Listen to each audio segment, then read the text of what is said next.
Building influence is something anyone can learn. It's an investment you can make in yourself, and it can hold the keys to achieving your dreams and having the life and impact you want to have. I'm Laura Cox Kaplan. I've learned a lot over 3 decades about building and sustaining influence and how using it and using it effectively can make a big difference in your life and career. Here on She Said podcast, we're digging into the different dimensions that help us build and sustain influence. If you thought being an influencer was just for social media, think again. Whether you're starting a business, raising money for a cause, negotiating a promotion, running your household, or trying to connect with those who don't share your views, understanding and using the different dimensions of influence will increase your chances of success, whatever your goals may be. Listening to She Said podcast is a smart, efficient investment you can make in you. I'm really glad you're here, and I'm excited we're on this journey together.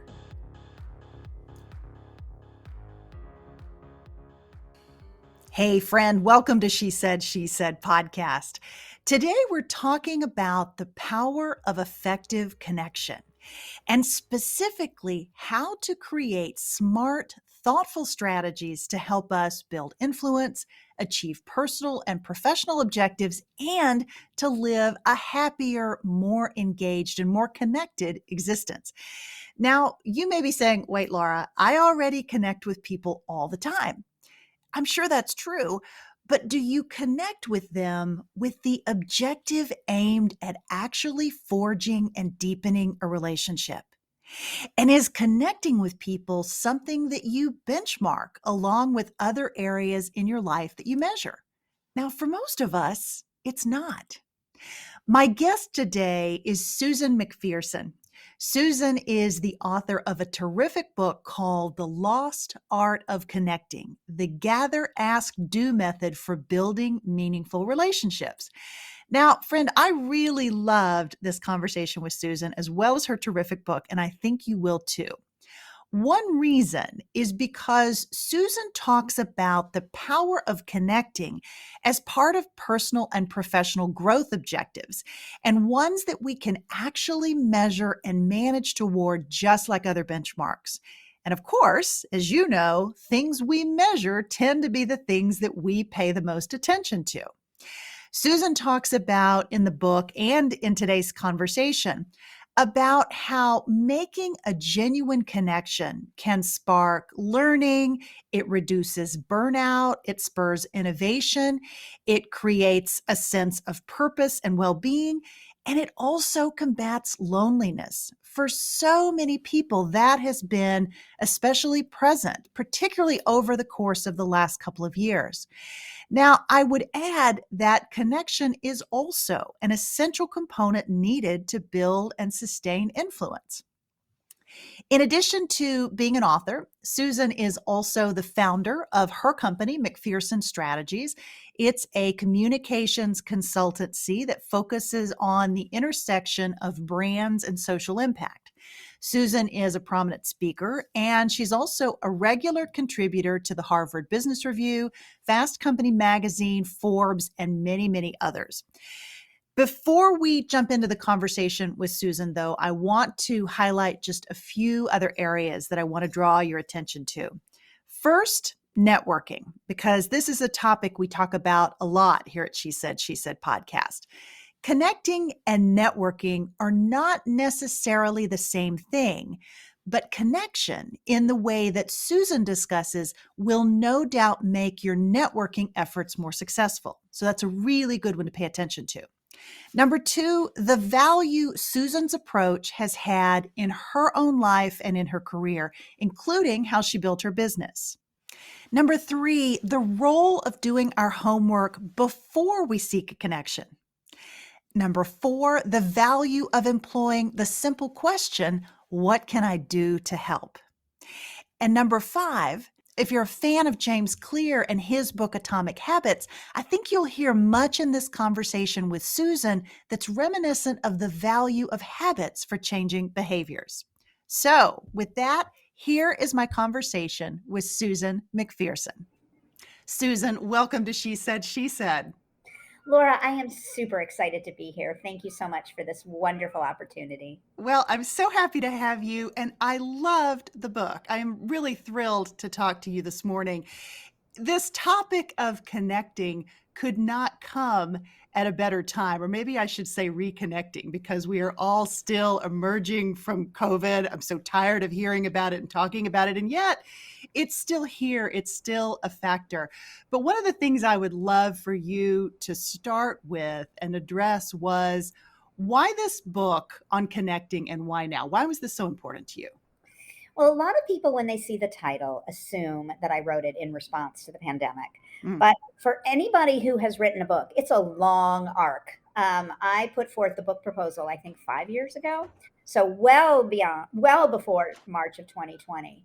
And I had started to see, perhaps in the aughts, this notion of measuring our success in connecting and networking by the number of clicks and likes and followers, myself included.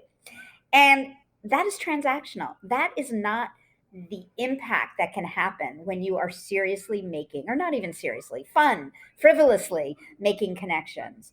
And then a friend of mine told me that when she took her son and daughter to the bus stop every morning, they were aged 10 and 12, and she would hug them goodbye, send them up on the big yellow school bus. And as soon as they took their respective seats, their heads would bob down to look at their handheld devices. mm. And every other child on the school bus did the exact same thing. And I thought to myself, wow, we have a serious problem, because this isn't just children. This is adults. We're all doing this.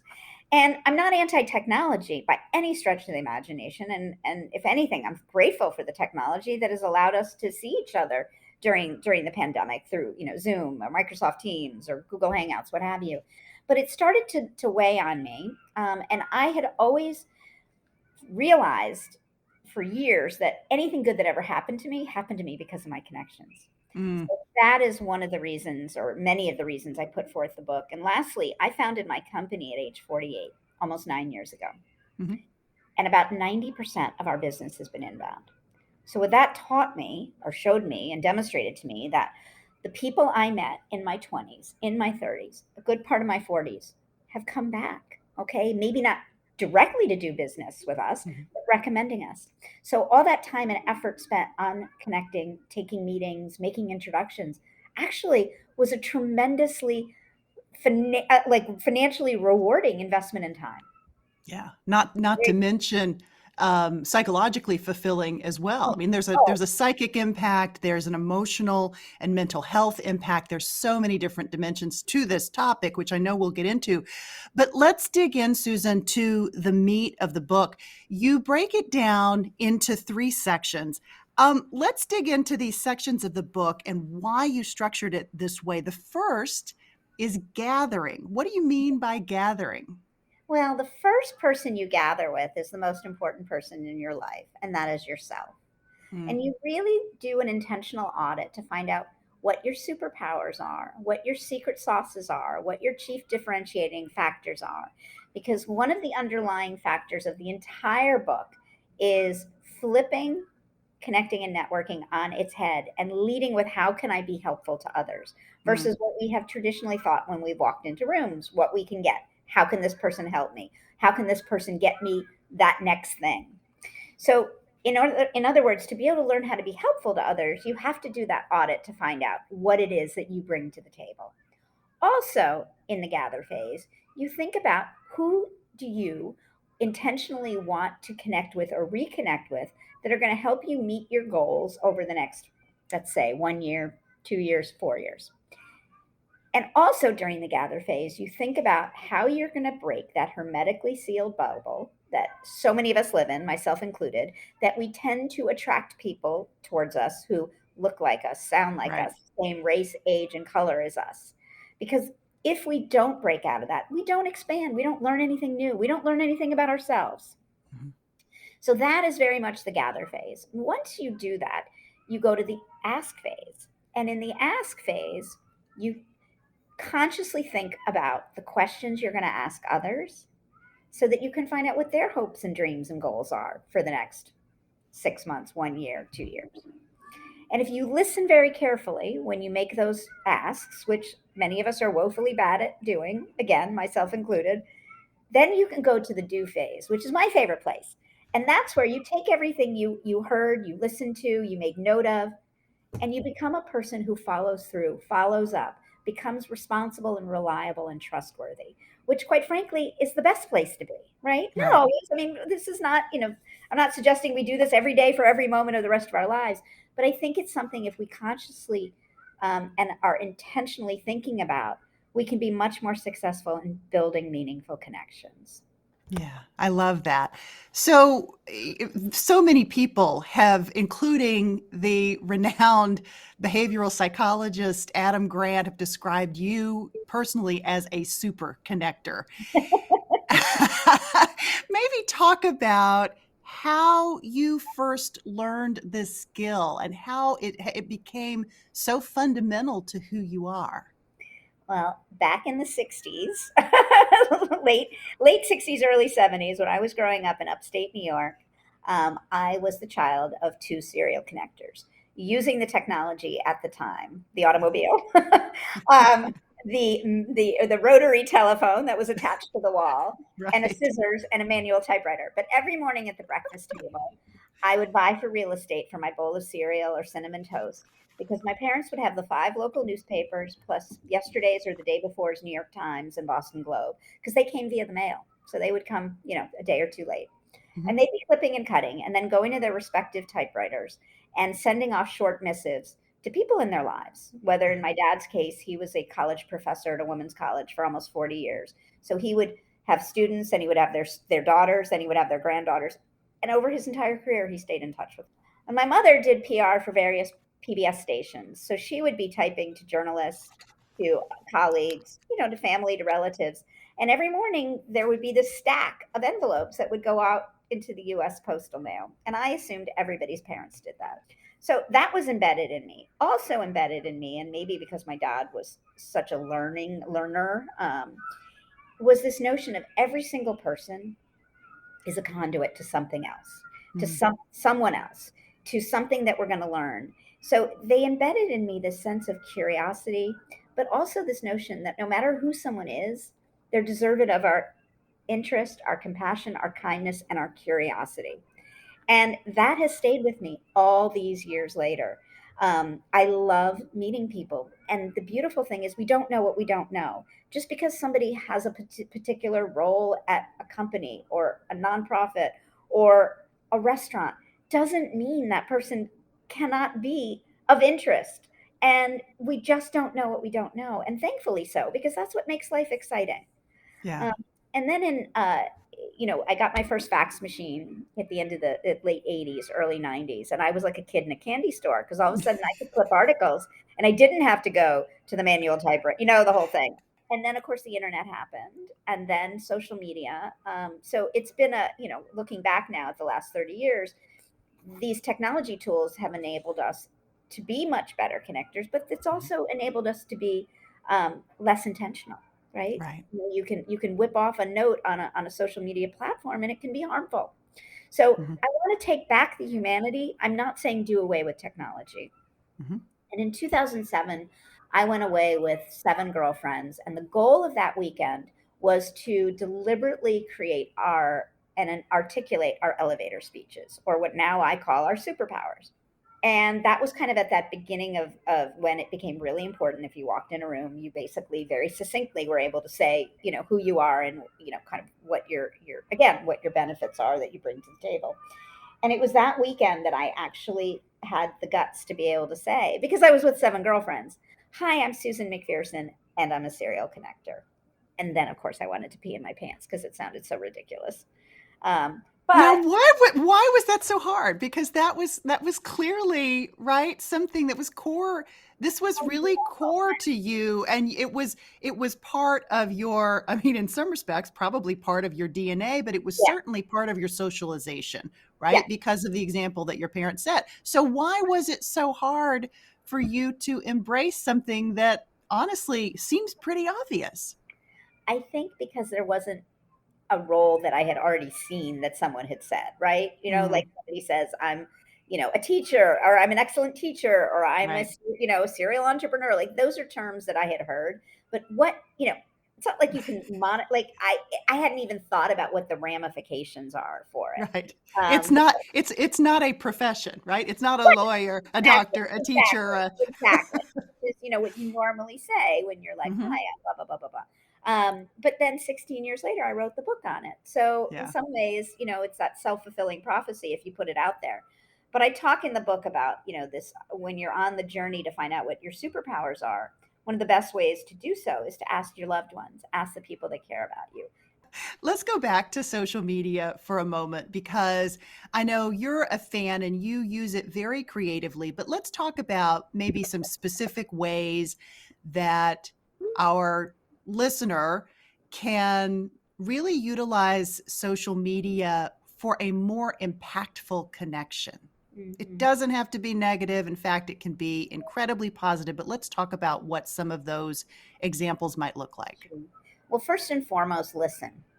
Even apply the rule that I've always said, we have two ears and one mouth to your social media platforms. Okay. You can learn a lot about someone by not only reading their feed, but then engaging with them. Mhm. Growing up, I mean, I got on Twitter very early when it was very different than it is now, but I used it very much as a tool to showcase others and to connect others because Mhm. it's magical like that. I often say, the most important thing to do is before you reach out to somebody is take 5 to 10 minutes and look up their profile on LinkedIn. Look up their profile if they have one on Instagram. Heck, look up TikTok, if they're dancing on TikTok. Because what's helpful is to find what I like to call the commonalities in the uncommonalities so that when you are then in touch with somebody, you can shine back on them something you learned about them. Because I think that's a gift we can give one another. Mhm. Like, Laura, I'm going to forever remember that you told me your first role was an intern on Capitol Hill. I immediately saw a commonality because my first role out of college, graduating with a degree in history, and nobody would hire you in the 80s, was an internship with Ted Kennedy. Ah, yeah. And regardless of your political sway, he was a magnificent man to work for Mhm. because you were right at the epicenter of everything happening. But I often say there's a special, I don't want to call it a club because it sounds so exclusive, but people who've done internships on Capitol Hill, it gives you such an appreciation of both how our government works and how our government doesn't work. So, in Absolutely. other words, you probably somewhere in your bio or on your LinkedIn, you probably have that. Right. And I would zero in on that. And when I reached out and be like, Laura, we share something. Yeah. I love that because it also goes to showing respect for the person that you are trying to connect with, right? To understand who they are as people, to spend the time and do the background research to just understand what she's about, what she's working on, what she's done in her life, like points of connection, points of similarity. I just think it's such an important component of really forging that because you show you care. 100%. And it is the greatest gift we can give one another. I joke, but after I worked for the senator, I ended up, my first real job was at USA Today. And Mm. I would do research before I had to interview people. I was, my name was at the bottom of many of the articles that I would research. And I would have the Encyclopedia Britannica and the Yellow Pages to research people. Now you have everything. Right. There's It's no reason amazing. you don't. I mean, yes, there will always be that one person who you can't find anything on, but generally speaking, you can find, their career trajectory on LinkedIn. You can find out if they have grandchildren or children on Instagram. You can find out what they're upset about on Twitter. I mean, And it's pretty illuminating for the people, if you're looking for someone and there's no social profile, that too can be illuminating in terms of understanding a little bit more about them, right? There's a reason why they're deciding not to have any participation in this particular set of platforms, for better or worse. 100%. Okay, so interesting. So let's talk, Susan, a bit about COVID overhang, for lack of a better term, I love and that. some or that hangover maybe.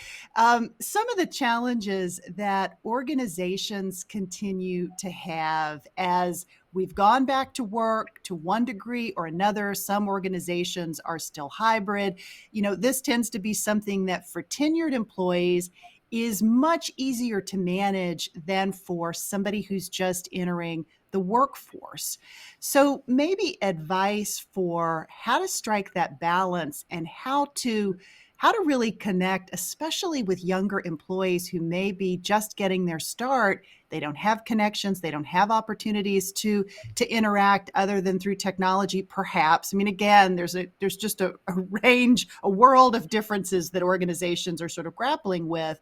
But in many cases, what I'm hearing about, the frustration is, how do we manage and create a culture for younger employees when we're not fully, back in an office setting? And I don't know if we're ever going to be.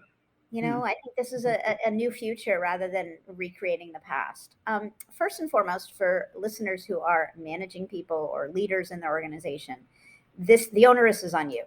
And I don't mean to be that bold, but you are going to have to do everything in your power to help connections flourish. A connected workforce is a far more productive, successful, a happier, much more likely to stay, and quite frankly, healthier. Okay, we know that deeply, meaningfully connecting among humans lengthens our lives in all the research. So, number one, if you want a healthy workforce, you have to make this a priority, meaning, don't just relegate the getting togethers to happy hours and the national, the annual sales meeting or the annual Right. conference. You need to have inflection points. And they can be done virtually. It's not, it's definitely not replacing the eye contact and the in-person hugs and things. But until it's totally safe to do that, it's a good alternative. Mm-hmm. But I think also ask your new employees, encourage them to let them tell you how they want to be connected or introduced. And then help your younger employees, have someone like me or someone else come in and talk to them about how they can start the process of making connections. Because Mm-hmm. oftentimes when you're a new employee at a company, you're paired up, you go through, there's onboarding, but we tend to think about what we can gain. And I ask the same thing I ask in the book in terms of leading with how we can be helpful. Even if you're a young new employee, you have superpowers to bring to the table. So when you reach out to meet with people to learn about their roles and find out how they can be helpful to you, flip the switch and be like, "Hi, I know you're in finance. I'm in marketing. I want to learn more about your role so I can better support you." Okay. And set yourself, I know this can be hard if you're introverted or shy, but set yourself a goal to reach out to one or two new people every week for 5-minute phone calls or 5-minute donut chats on Slack Mm-hmm. or 5-minute Zoom calls. But the thing is not everyone you're going to click with, of course. But by doing that, you are going to better yourself as an employee. You may have a little bit of fun and you'll be helping the organization because you'll be able to cross pollinate. But it has to come from the top and it has to be a priority. Yeah, And it I can't just love that. be like happy hours. Yeah. I love that. And it also, I think, is a great segue, if you will, to how we can make and be more intentional about making time for connection and Yeah. really thinking proactively about this, whether it's in the business setting or the personal setting. I was reminded as I read this part of your book, and you may have even referenced this, I can't remember, but James Clear wrote the book Atomic Habits, and it occurred to me that so much of it's making the time and the space for actually doing this and being proactive about it. Maybe talk a little bit about that piece and how you can make the space and really dedicate yourself to this idea of connecting. Well, Laura, first of all, people have to understand what the value is. And that's why I tell the story about the 90% of our business has been inbound, because I think Mhm. sometimes people are like, what's the point? Right? I'll meet people gradually, etc. You're missing out on so many opportunities that you can't even Right. begin to imagine. And I can only say that at 57. I probably couldn't say that at 30, right? I didn't have that 30 years of kind of wisdom from experience. But I also think, I'm often asked, where do you have time to do all this, blah, blah, blah. I have baked it in. I say oftentimes I have time to brush my teeth. I do that every day. I brush my hair, although I probably need to brush it a little bit more today. um, And during the pandemic, I have been completely alone. I don't have parents, I don't have children, I don't have a significant other, and I have a wonderful dog, but we speak a different language. So every morning, I would reach out to 3 to 5 people in whatever means struck me: WhatsApp, text, phone, email, yelling out the window. And my goal was threefold. One, put a little joy in the world because it was a pretty miserable time. Two, let people know I was thinking of them. And three, flay my hands up in the air and say, hey, I'm still here. Don't forget me. Now, for your listeners, I'm not suggesting everybody does that, but maybe do one a day. Okay. Maybe do two a week, but set yourself a goal, because we all know how wonderful it is when you get that text or you get that email that doesn't give you an action, but just says, Laura, I'm thinking of you. And it's like an immediate dopamine. And we need more of that in the world. Yeah. I love that. And you hit on so many things that really resonated with me. That's beautiful what you just said. But it also strikes me too that, one of the challenges is to make connecting quantifiable, to be able to show an ROI as it relates to that. We all know, right, intellectually that there's tremendous value in this, but sometimes it's what gets short shrift because there's not maybe an immediate payoff. Right. And that's Yeah. why we can fall into that trap of, okay, it's just about me, or I have these goals. And so I'm going to talk to these people, as opposed to thinking about it a bit more broadly and maybe holistically, right? Exactly. Exactly. Well, and that's how I differentiate connecting with networking. Networking is very immediate, it's very transactional. And believe me, I'm not anti-networking. We have to do it. But connecting is over the long haul. It's reciprocal. It is, you could go a year and then you would be back with someone and you would be still connected, right? It's not based on this tit for tat. Mhm. Pardon the expression, but that's what came to mind. And life happens, things ebb and flow. There are times when you can't be helpful, but I'm a big believer in being direct and saying that I can't be helpful right now, but I'm coming back to you in a couple of months when things settle down, when my mother is feeling better. And then I calendarize it. I put it Yeah. in my calendar to get back to that person. Yeah. I love that. You also touch on something that I know you talk about a good bit in the book, which is this difference between networking and connecting, but how you can use your tips and advice on connection to really have a more productive networking experience, right? Yeah. Maybe talk a little bit about what that looks like and a couple of specific tips and suggestions that you can give. Well, really it's around this idea of curiosity and asking questions, Yes. which you touched Yes. on, but Yeah. maybe talk a little bit about that and give us some examples. Absolutely. And this is so much fun. Thank you, Laura. What a Oh, great. you're so welcome. I love having you. Thank you. Well, um, you know, I often say anything but the weather talk. In the 80s, before I worked for Senator Kennedy, I lived in Denmark. I did a year abroad and I lived with a wonderful Danish family, who, by the way, I'm still in touch with all these years That's later, great. 30 some, God, I don't even want to say how many years. But my Danish father always said to me, with his Danish, very thick Danish accent, you Americans, you don't like silence and you just talk about the weather to fill the air.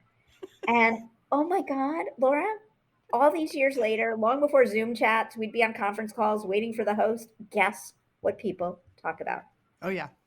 Okay. Whether it's raining in Chevy Chase, whether it's snowing in Cleveland. And guess what? Nothing happens. We don't gain anything. We don't learn anything about each other. Right.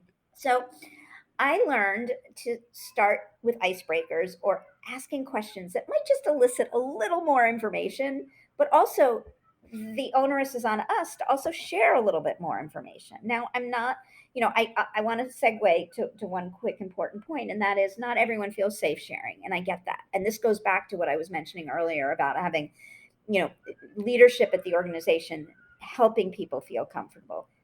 You can encourage dialogue using more meaningful questions. One of my favorite ones, I mean, this isn't something I would start out if I met somebody at an event or a Zoom, an overall Zoom, but with my team, one of love to ask questions. What was your favorite food as a child? Which is a safe question to ask somebody. It's Mhm. not so probing that you would put, make somebody feel uncomfortable. But it also then gives you such a sense of where they came from, their loves, their dreams, because we tend to look back for the most part with fond memories. I mean, Yeah. obviously give and take. But in the book, I have a chapter that I think lays out 11 questions that you can have in your back pocket when you run into that awkward situation where it's like, oops, what are we going to talk about? And, use the pandemic. Like, talk about this is the great equalizer. I mean, yes, it had disastrous effects on large swaths of the population, but it affected us all Right. regardless. Okay. And I think, you can certainly open a conversation with, you know, now that we're getting beyond the pandemic, is there somewhere you want to go? Is there somewhere in the planet, like on the planet, if finances weren't an option, where would you go? Or if you could solve one problem in the world in the next year, what would it be and why? See, these questions help elicit just a little bit deeper information. Hmm. Hmm. Now, for people who are shy or introverted, there is something back to this doing research before you go to an event. We often have a gift that we can find out who's going to be in the room. Not always. Hmm. But my suggestion is do a little bit of research beforehand and go with what I call the triumvirate, the power of three. Go with the intention to meet three people, share three things about yourself, and then learn three things. And then you can go hide in the bathroom. So, in other words, be intentional, be Yeah. mindful, don't overwhelm yourself, right? Something like that. Maybe it's two, maybe it's four, but Hmm. that way, at the end of the evening or the lunch, or and again, this can be done online too. I think you feel more empowered. I love that. One of the other things you talk about in the book that I especially love, and it's actually come up in several different conversations with powerful women who I've talked to, is using this question of how can I help as something that you insert in all of these conversations to really help you forge that connection. Talk about why that's important. Well, I personally, let me caveat. I don't walk around a room and just say to everybody, "How can I help? How can I help?" Right. It's more about listening to the signals, the answers that help you to think about how you can be helpful. And I just personally believe it's human, it's kind, and quite frankly, who doesn't need help right now? Right. Okay. And I want to remind people help isn't writing a check for $1 million or, meeting for somebody for 3 hours. Nobody has time, but it could be an introduction. It could be a recommendation for a nonprofit that the person might find incredibly valuable. It could be a podcast that person might like. Okay. Don't overthink these things.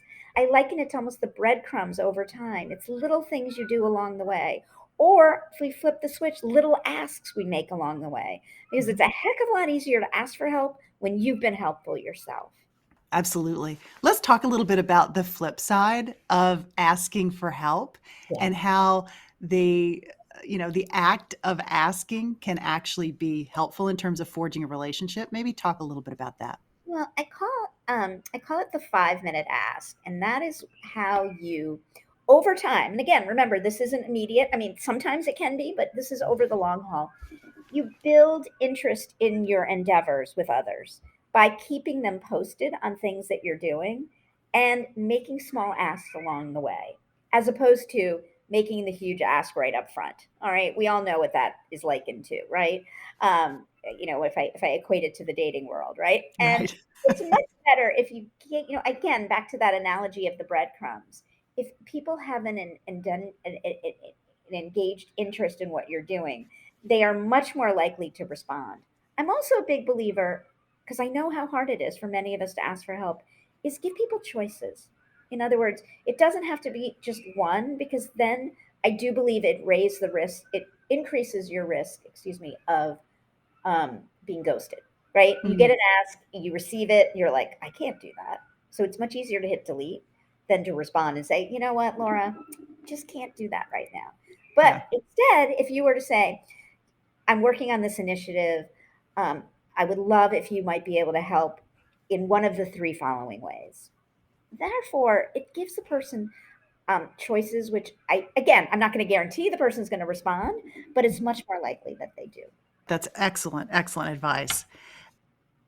Maybe let's talk specifically about the fact that so many people are doing career pivots, big life shifts as a result of COVID. A big part of my audience falls in that sort of realm, COVID Yeah, aside, of women that oftentimes are transitioning either out of or back into the workforce after taking a break sometimes, or, many who are transitioning into maybe a second or third act and yeah, looking for something interesting.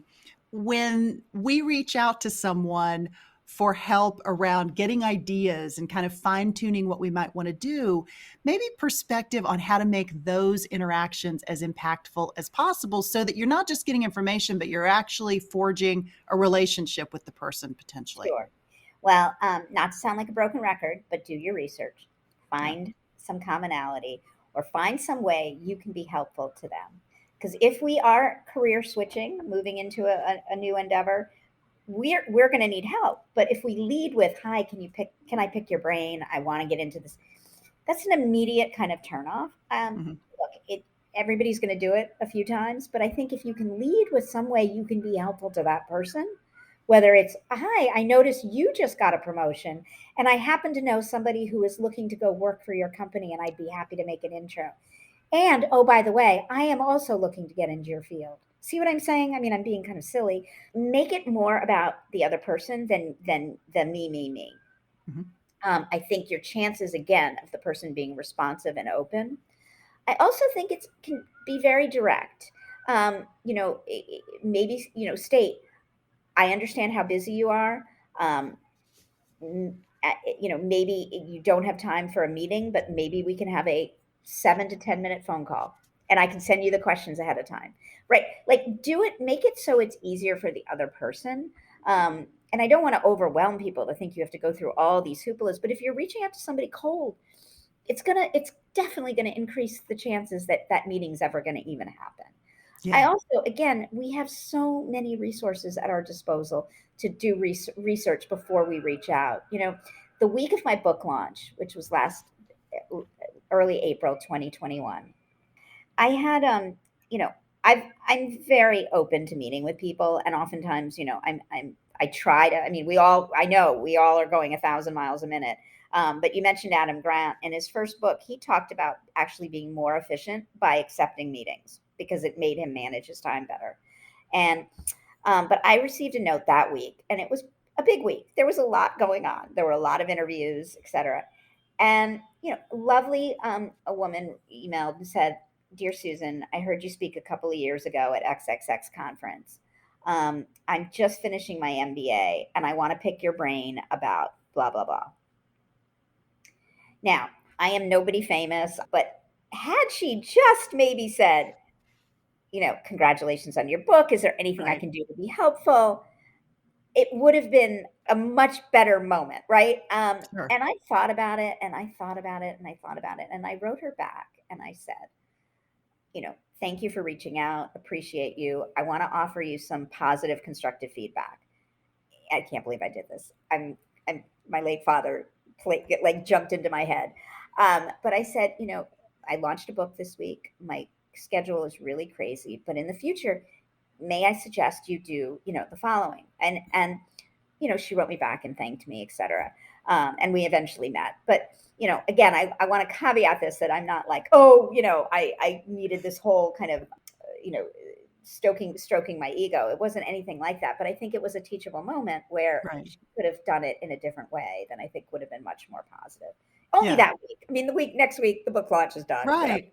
Well, it says a lot about the person when they don't do that. And so I think from the standpoint of the person listening to this conversation, it says a lot about you when you don't go the extra mile, even if the person you're reaching out to doesn't, like Susan did, give you that constructive feedback back to say, hey, it would have had more, I would have put you in higher esteem had you done just a little bit of research or just said, extended that graciousness, if you will, because it's really about graciousness and respect for the Yeah, person that you're asking a favor of. right. right. That's such a good way to put it. And of all weeks, you know what I'm saying? Like any other week, I would have been like, whatever. But I was like, this Yeah, is my one moment. right, Give me right. years. I love that. I love that you were direct and you provided the feedback because honestly, if the person had never heard that, that's a real gift. It can be hard to hear that, Yeah, right? And probably stung a little bit, but at the same time, it can be, you can use it as a real teachable moment. absolutely. Um, you pose in the book a number of questions that the reader can really hone in on how to think about their connecting strategy. And one of the questions is to list the three most meaningful business relationships that they have had. Mhm. Why is understanding this important? And then I'd love for you to share any personal perspective that you have on your own. Well, it sets a pattern. I mean, I think it also again goes back to that notion that this is a valuable use of time. When you think about the three most, and there's probably many more than three that have had an impact on your life professionally and dare I say personally, because those lines are blurring and blurring and blurring. I mean, I'm in my living room. You look like you might be in part of your house. I have my Right. dog passed out on my couch. But by doing that exercise, we realize just how vitally important these people are and how much influence they have had. So I encourage people to do that so that then they are continuously motivated to continue, right? Yeah. So that is why. And I mean, again, I am so grateful that I built up so many relationships because I never would have been a successful entrepreneur. I had no training. I don't have Yeah. an MBA. I can't manage a spreadsheet for the life of me. So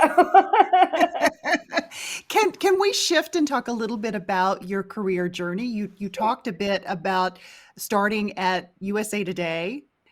Maybe walk us through your career journey and when did entrepreneurship become something that you wanted to pursue and why? It never became that. It was a placeholder. But I have had the always marketing, communications. I run a company now that does social impact communications, but I always had one foot out the door in philanthropy. I was always volunteering for nonprofits.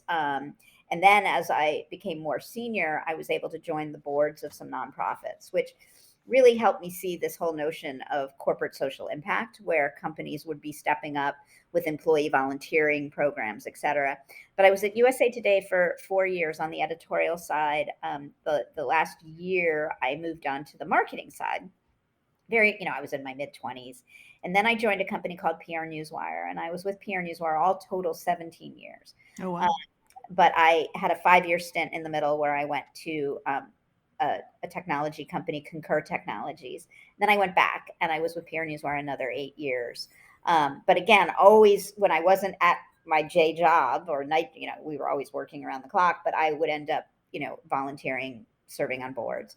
And then the last career or move that I did before starting my company, I was working for Fenton Communications, which is it had for years been worked with NGOs and nonprofits on how they communicate, PR, earned media, digital, etc. And towards the end of my journey with them, there was a number of people leaving, and in the consulting world, and you may know this from your time at PwC, when a number of people leave, there's kind of a red light goes off in your head, thinking I need to start thinking about what I'm doing next. Right. So a couple of nonprofits who I had gotten to know, they weren't clients of Fenton, said, if you leave, Susan, we'll hire you for a few months. Oh, So wow. that gave me the runway, and I left on a Friday, and I started McPherson Strategies on a Monday, because I was so afraid they were going to change their mind. So, and I often joke, Laura, that I named it McPherson Strategies because it was just a placeholder until I found my next job. And now 15 employees later and 9 years later and 15 employees and amazing clients. I kind of joke because it's my ex-husband's name. We divorced in 2003. Great guy, but still, I would never have named it that. It's so narcissistic, and I'm the anti-narcissist. I love that. Is there anything you wish, besides the name, anything else that you wish you had known before you, in your case, really fell into an entrepreneurial role? Was there a moment that I believe No, no. Is there something that you wish you had known? And sort of everything, looking back. every, everything that it was going to become something, and I would have come up with a more creative title. Um, that I would have been much more rigorous on keeping on filing. Okay, Mm, because things have gotten lost, filing papers. What else? Oh, everything, accounting. You name it. I mean, you name it. I've done it wrong. Um, better legal counsel. I think most importantly, I think because it wasn't an intentional, like I'm building this business, I uh-huh. didn't set up all the systems in the right place. Yeah. Uh, but on the same token, it's been a wonderful learning experience. And Right. I will say one of the best moves I made was hiring people that are really good at doing everything that I suck Yeah. And that's really the secret, right? That's really the secret to success. Know what you're good at at. and know what you're not good at, and find the people who can help you to do the things that you're not good at, right? 100%. Yeah, yeah. Okay, Susan, just a couple more things here before I let you go. One thing that got my attention that I thought could use a little perspective around is this idea of always take the meeting. Yeah. And I know for so many women listening, saying no is already something that they don't necessarily do all that well, that they're much more likely to do things that maybe they either shouldn't do or don't really want to do because they feel like they should do them. Maybe talk about striking the right balance between this notion of always taking the meeting and balancing that in cases when maybe you really shouldn't, or maybe you should say no to Yeah. certain things. And I am not suggesting you take every meeting. I just want to, that's the title of the chapter. The important point is to be very upfront and intentional when somebody comes to you and asks you to meet. What is it the person wants to accomplish? Because you may be able to accomplish it over the phone. I mean, it may be a 5-minute phone call. It may be an email. It may be just be an introduction. So I think that, not to put the onus on you, the person asking, but I think if the person isn't explicit, ask them to be. And if you can't do it, and you have some interest, again, not everybody, but I encourage you to kind of look beyond that this person can't help you because you just don't know. If you can't do it, calendarize it and come back to the person a few months later. Okay. I had a number of hospital stints in last year on top of launching the book. Very challenging. And I could not be the typical helpful Susan, but I was also very conscious about the fact that I couldn't be. And I calendarized in August when I was much better. I saw reach out to Linda, contact Sean. And by doing that, I continued to be in the do phase. Okay. And again, I want to caveat all of this that I know how busy people are. These are tips that you can take and use when they make sense for you. Okay, because influence is such an important theme in what we talk about here at She Said, maybe give me your definition of how you think about influence and what it means to you. I think about influence having the power and capacity to make impact on yourself, on others, on the people you love, on the people that you haven't even met yet. I love that. That's great. Before I let you go, maybe one single piece of advice, a life hack, or a mantra. Maybe it's something that you wish you could tell 22-year-old Susan as she was just getting started. Get rid of your preconceived notions. The beautiful thing is you don't know what you don't know. And if you walk through life with those, you are missing out on so much wonder, curiosity, and fulfillment. So get rid of them. I love that. Susan, thank you so much. I really loved the conversation. It's great to connect with you. I know, we have to meet in person. I would love that. Friend, thanks so much for tuning in today for episode 191 with Susan McPherson. Again, her book is called The Lost Art of Connecting, the Gather, Ask, Do method for building meaningful relationships. I've included a link to the book in the show notes for this episode. Friend, I'd love to hear what you thought about Susan's perspective and if her 3-part strategy, the Gather, Ask, Do method, is something that you might incorporate in your own life. be sure to send me a note and let me know. As always, you can reach me on Instagram or LinkedIn at Laura Cox Kaplan or via our website at SheSaidSheSaidPodcast.com. Most of all, friend, I hope you found this conversation a good and valuable investment in you. I'm grateful to have you here. Until next week, take care. She Said, She Said podcast is a weekly production of She Said, She Said Media.